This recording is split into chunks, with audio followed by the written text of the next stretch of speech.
Hello students, बेटे आज हम डिस्कस करेंगे एम्पियर सर्कुटल लॉ। ठीक है, एम्पियर सर्कुटल लॉ क्या है बेटे कि जैसे हमने इलेक्ट्रोस्टैटिक में क्या स्टडी किया था, कूलम्स लॉ स्टडी किया था। ठीक है, इलेक्ट्रिक फील्ड फाइंड आउट करने के लिए। ठीक है, similarly magnetic field find out करने के लिए हमारे पास कौन सा लॉ था, बायट-सावर्ट्स लॉ था। ठीक है, तो और कूलम्स लॉ में इलेक्ट्रिक फील्ड फाइंड आउट करने के लिए फिर हमारे पास क्या थी, वो गॉस थ्योरम हमने स्टडी की थी।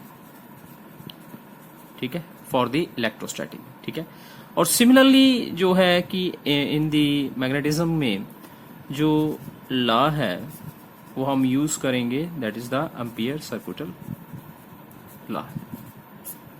ठीक है, तो एम्पियर सर्कुटल लॉ क्या है कि प्रीवियस लेक्चर में हमने स्टडी किया था बेटे कि जो एम्पियर सर्कुटल लॉ है, मैग्नेटिक फील्ड है, जब भी किसी कंडक्टर में से करंट पास करता है तो उसमें एक मैग्नेटिक फील्ड जो है उसके अराउंड बनता है।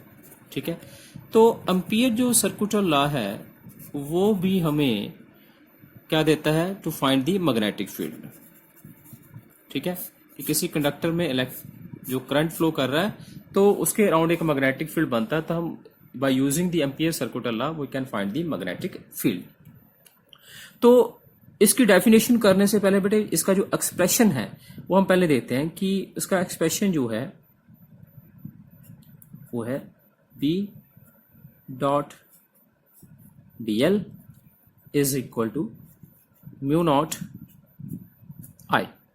ठीक है, अब ये जो dl है, dl क्या रिप्रेजेंट करता है, dl रिप्रेजेंट करता है लेंथ को। ठीक है, और ds किसे रिप्रेजेंट करता है, ds रिप्रेजेंट करता है एरिया को, dl रिप्रेजेंट करता है लेंथ को। ओके, और अगर हम dv लेते तो ये किसे करता है, ये वॉल्यूम को रिप्रेजेंट करता है।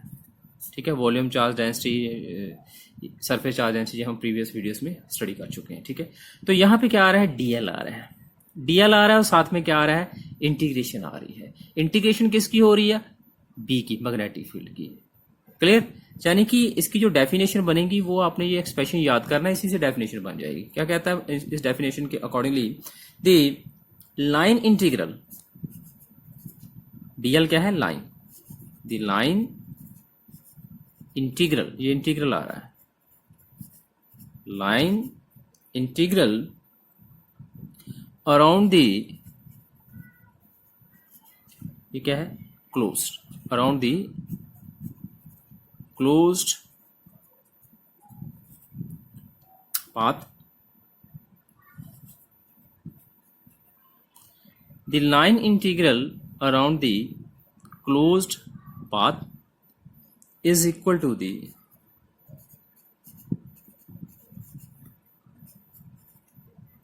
Mu naught time, mu naught क्या है, permeability, mu naught time the current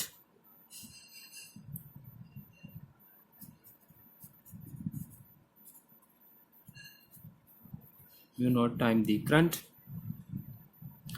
passing through the surface।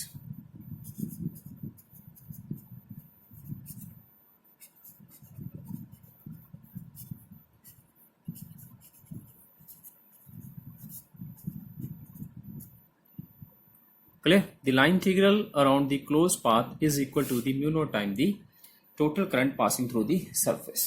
ठीक है, तो उसका ये एक्सप्रेशन आपने याद रखना है। ठीक है, अब इसकी जो डेरिवेशन है क्या है, इसकी डेरिवेशन, इसे हम प्रूव कैसे करते हैं। ठीक है, लेट अस सपोज कि वी हैव ए कंडक्टर, ये एक कंडक्टर, स्टेट कंडक्टर। ठीक है, और इस कंडक्टर में से करंट पास कर रहा है बेटे, आई करंट पास कर रहा है। तो अकॉर्डिंग टू दी, अगर हम थंब रूल यूज करते हैं, ठीक है, तो थंब क्या रिप्रेजेंट कर रहा है, हमारा थंब रिप्रेजेंट कर रहा है डायरेक्शन ऑफ द करंट। तो ये जो कर्लिंग ऑफ फिंगर्स है मेरी, ये क्या रिप्रेजेंट कर रही है, direction of the magnetic field. यानी कि इस वायर में जो करंट फ्लो कर रहा है इसके अराउंड एक मैग्नेटिक फील्ड बनेगा। ठीक है, वो मैग्नेटिक फील्ड कैसा होगा, वो मैग्नेटिक फील्ड सर्कुलर ट्रैक में होगा, ऐसे होगा, इसके अराउंड सर्कुलर ट्रैक में होगा। Clear point. तो अगर करंट ऊपर जा रहा है तो मेरी जो फिंगर्स हैं वो किधर है, वो नीचे हैं। ठीक है, ऐसे। तो इसकी जो मैग्नेटिक फील्ड की डायरेक्शन होगी वो ऐसे होगी, ठीक है, और रेडियली ऐसे मैग्नेटिक फील्ड। यहाँ पे अगर यहाँ पे फाइंड आउट करते हैं तो मैग्नेटिक फील्ड ऐसे, यहाँ पे ऐसे, ये डायरेक्शन होगी मैग्नेटिक फील्ड की। क्लियर? तो मान लेते हैं कि ये जो पॉइंट है यहाँ पे एक स्मॉल एलिमेंट है dl at a distance r पे, ठीक है, एट ए डिस्टेंस r पे। देन इसकी जो एम्पियर सर्कुलर लॉ की जो लेफ्ट हैंड साइड है हम उसे ले लेते हैं। क्या आ रहा है ये हमारे पास? ये आ रहा है integration of the left hand side, integration is equal to B dot DL, ठीक है। अब ये जो डीएल और बी है बेटे, दोनों की डायरेक्शन क्या है? सेम है, यानी कि बी और डीएल के बीच में जो एंगल है, जो लेंथ है इसकी सर्कुलर ट्रैक की, वो भी ऐसे है, और मैग्नेटिक फील्ड की भी डायरेक्शन यही है। तो थीटा कितना आ जाएगा इनके बीच में? Theta is the 0 degree, DL और बी के बीच में। सो इनकी जो लेफ्ट हैंड साइड है ये बन जाएगी हमारे पास, क्या बन जाएगा ये? B DL. डॉट प्रोडक्ट में हम क्या यूज करते हैं? डॉट प्रोडक्ट में हम यूज करते हैं कॉस 0 डिग्री। तो ये एक्सप्रेशन बन जाएगा बी डीएल कॉस 0 कितना होता है? 1। सो ये आ गया बी डीएल।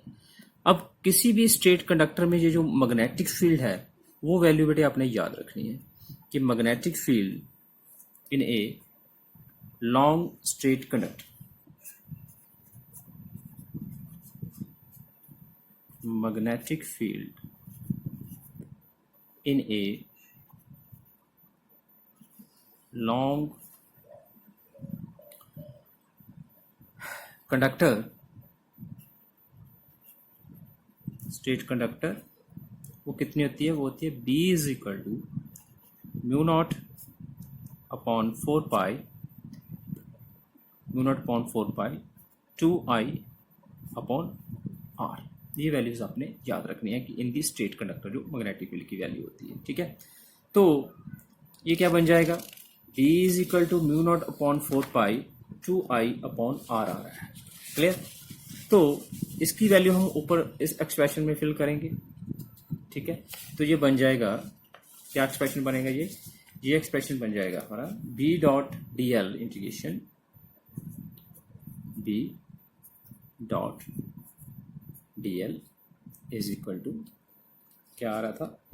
ये इंटीग्रेशन ओवर द B की वैल्यू, यहाँ पे हम B की वैल्यू सब्स्टिट्यूट करेंगे, ठीक है। क्या बन जाएगा? Mu naught upon 4 pi 2I by R into DL आ जाएगा। तो ये बन जाएगा mu naught upon 4 pi I 2I upon R, साथ में क्या आ जाएगा? DL आ जाएगा, ठीक है। तो इसमें जो कांस्टेंट टर्म्स है वो हम बाहर निकाल लेंगे। म्यू नॉट 2I अपॉन 4 पाई और R भी क्या है? कांस्टेंट है। तो इसकी हम क्या कर देंगे? इंटीग्रेशन कर देंगे DL, ठीक है। तो ये जो DL था, जो मैग्नेटिक फील्ड का सरफेस आ रहा था, सर्कल सरफेस, ठीक है। तो यहाँ पे हम DL ले रहे थे। तो अगर इसमें भी DL सभी एलिमेंट जो अगर DL ले लेंगे तो ये एक सर्कमफ्रेंस बन जाएगा, ठीक है, जिसका रेडियस कितना है? R। तो टोटल लेंथ जो इस सर्कल की कितनी बन जाएगी? वो बन जाएगी 2 पाई R। सो ये जो integration over the close surface है B डॉट DL, वो क्या बन जाएगा? वो बन जाएगा म्यू नॉट 2I अपॉन 4 पाई R, और इंटीग्रेशन ऑफ DL वो कितना बन जाएगा? वो बन जाएगा 2 पाई R, ठीक है। तो इसमें पाई कैंसिल, R कैंसिल, 2 2 ज़ा 4, ये 2 2 4 कैंसिल। तो ये बन गया हमारे पास B dot DL is equal to mu naught I। ये था हमारी डेफिनेशन कि magnetic line integral of the magnetic field over a close surface is equal to the mu naught time the total current through the surface, ठीक है। तो ये है हमारा एम्पियर सर्कुलर लॉ, और आपने इसकी ये वैल्यू है ये आपने याद रखनी है, ठीक है। और ये एक्सप्रेशन आपने याद रखना है इसका। Okay boat.